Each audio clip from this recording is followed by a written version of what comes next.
अच्छे और बुरे इंसानों में फर्क ये होता है कि एक अपनी बात झूठ से शुरू करके झूठ पर ही खत्म करता है और दूसरा सिर्फ सच के सहारे लड़ता है। सच और झूठ की लड़ाई में आखिर जीत तो सच की ही होती है, मगर जीतने वाले को इसकी भारी कीमत चुकानी पड़ती है। आज भी ऐसा ही कुछ हो रहा था गिल परिवार में। शनाया और आहान दोनों सीमा बुआ और यामिनी के सामने नहीं झुक रहे थे, मगर क्या होगा इसका अंजाम। आहान शनाया की पकड़ से अपना हाथ धीरे से छुड़ाते हुए सीमा बुआजी और रतन की तरफ आगे कदम बढ़ाने लगा। जब मिसेस यामिनी गिल ने देखा कि आखिरकार आहान उनकी बात मान रहा था, तो उन्होंने मन ही मन में कहा, चलो अच्छा है, आहान मेरी बात तो सुनता है, मुझे मना करने के लिए हिम्मत नहीं करता। आहान, ये तुम क्या कर रहे हो? तुम वहां पर खड़े किस सपने में खोए हो? यहाँ आओ और अपने घुटने पर बैठ के मुझसे और मेरी माँ से माफी मांगो। रतन, क्या सच में तुम चाहते हो कि मैं तुमसे माफी मांगू? और नहीं तो क्या। मुझसे माफी मांगो, फिर मैं तुम्हें खींच के एक थप्पड़ लगाऊंगा और ये मामला यहीं पर खत्म हो जाएगा। अब बैठ जाओ जीजा जी। जैसे ही रतन ने अपना आखिरी शब्द कहा, आहान ने उसके मुंह पर एक थप्पड़ लगा दिया। वो थप्पड़ रतन को इतना जोर से लगा था कि वो नीचे गिर गया। ओह! रतन भैया, मुझे माफ कर दीजिए। I am sorry. मुझे आपको इतना नहीं मानना चाहिए था, लेकिन क्या करूं? आपने खुद मेरी बीवी को हाथ लगाने की कोशिश की थी।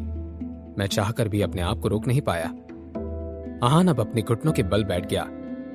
उसने धीरे से एक बार जमीन पर लेटे हुए रतन के शर्ट को पकड़कर उसे उठाया और फिर एक बार रतन को जमीन पर पटकते हुए कहा, मुझे फिर से माफ कर दीजिए। मैं अपना गुस्सा कंट्रोल ही नहीं कर पाया। वैसे मेरी शनाया के घर आकर आपको तमाशा करने के लिए किसने कहा था? गलती तो आपकी भी है ना रतन भैया। तुम बस करो, मेरे रतन को छोड़ दो, वरना। आहान ने उनकी तरफ एक नजर देखा भी नहीं और फिर से रतन का शर्ट पकड़ लिया। अब आहान ने रतन से सवाल करते हुए कहा, रतन भाई, वो सीमा बुआ जी वरना कह रही हैं, आप बताइए वो क्या कर सकती हैं? कहिए ना, आप कुछ बताते क्यों नहीं? आहान, मैं शनाया को डराना नहीं चाहता। अगर इस वक्त उन्होंने मुझे नहीं रोका होता तो मैं उस लालची रतन और उसकी मां को अच्छा सबक सिखाता। मॉम, क्या इतना काफी है? या फिर आप चाहती हैं कि मैं इससे माफी मांगना कंटिन्यू करूं?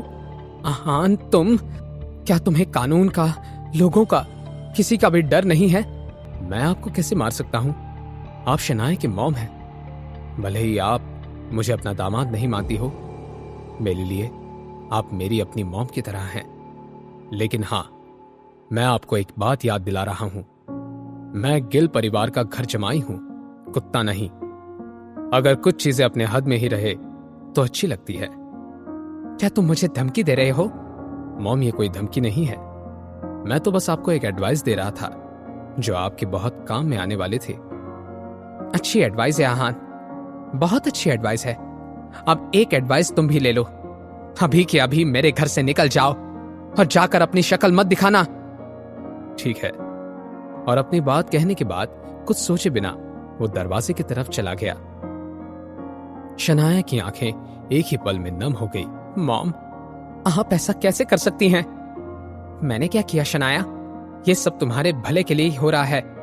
अच्छा हुआ आहान चुपचाप यहां से चला गया।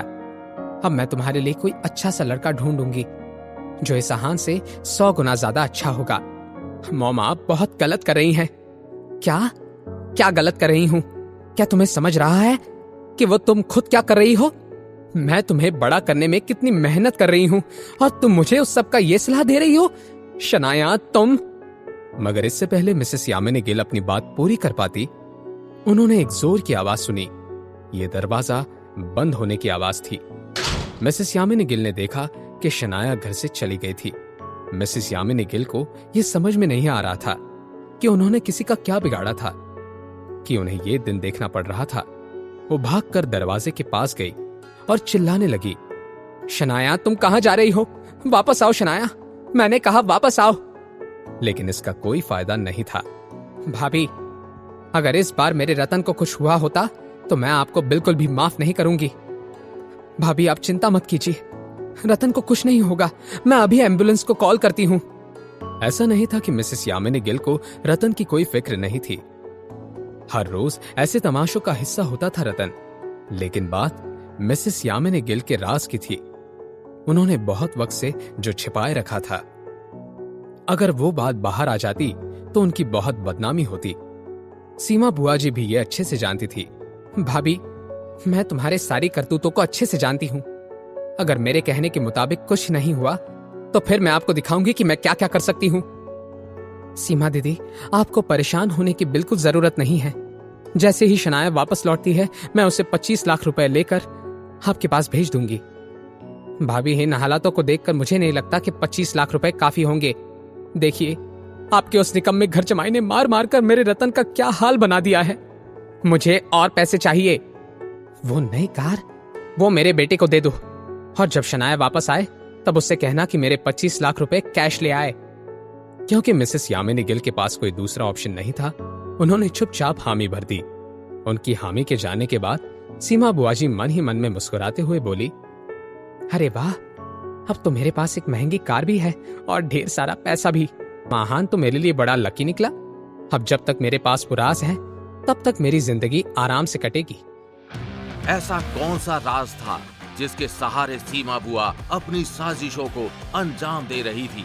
क्या यामिनी यूं ही ब्लैकमेल होकर सीमा के चंगुल में फंसती चली जाएगी? क्या शनाया और आहान को मालूम पड़ेगा इस राज का सच? क्या रह जाएंगे दोनों अनजान? आखिर कहां रहेंगे आहान और शनाया अब? जानने के लिए देखिए अगला एपिसोड सिर्फ पॉकेट एफएम के यूट्यूब चैनल पर। और सीक्रेट अमीरजादा के सारे एपिसोड्स को सुनने के लिए डिस्क्रिप्शन में दी गई लिंक से डाउनलोड कीजिए पॉकेट एफएम ऐप।